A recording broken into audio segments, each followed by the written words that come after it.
I was in the doctor's office the other day getting a colonoscopy done, and speaking of things that are a pain in the butt, I needed to make some wooden dowels for a project I'm working on. So I looked around on YouTube and found a bunch of different videos on a variety of ways to make dowels.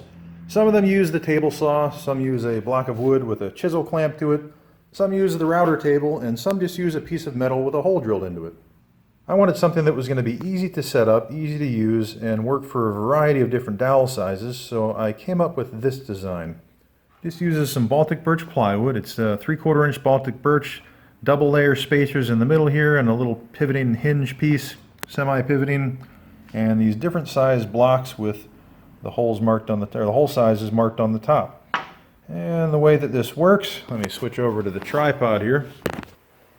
If I want to get a 3/8 inch dowel, for example, I know that I need the exit hole to be 3/8 of an inch. And in this case, a 3/8 of an inch thickness piece of wood has approximately a 1/2 inch diagonal measurement. So I'm going to take the 1/2 inch piece and put that in front of it. Then I drop these down inside the hole, close out that little hinge, and put my clamp on there just to make sure it stays shut, although I think this is really an optional step.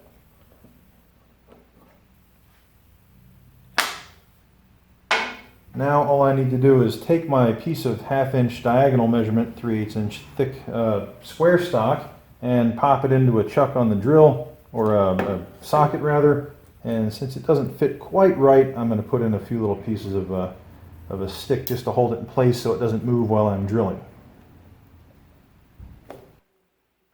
Just to explain a little bit more about how this is set up, you'll see that the blade is set to the exact height of the exit hole. Doesn't go higher than the bottom of the exit hole, otherwise it would cut the finished dowel.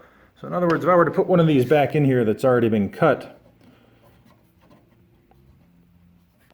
the blade does not actually touch that dowel, but what it does cut is any excess material around the edges that's spinning around inside the entrance hole. So the blade should have a little bit of tooth inside the entrance hole and none or next to none inside the exit hole.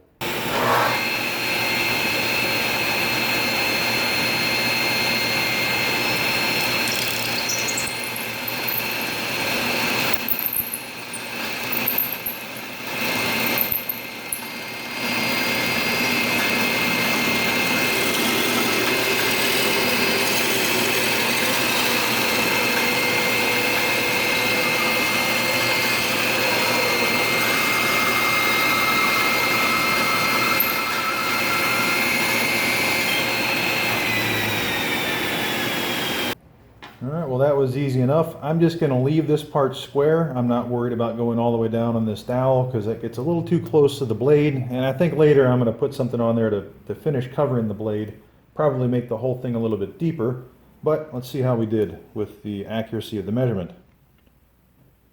I don't know if you can see that, but that is 3/8 of an inch, so I think we're spot on. And for a quick look at the finished results, the one on the left has been sanded. I just left it in the drill and ran some sandpaper up and down the length while the drill was running. Very nice finish on there. And the one on the right is fresh out of the table saw, and that's really not too bad how it is. A little bit of light sanding would touch that right up.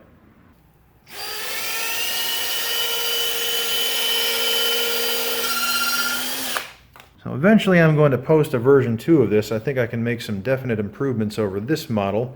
However, for now, I only needed 2 dowels, and I think I'm not going to get back to this for a little while. So here's the idea in case somebody can do something with it. Have fun.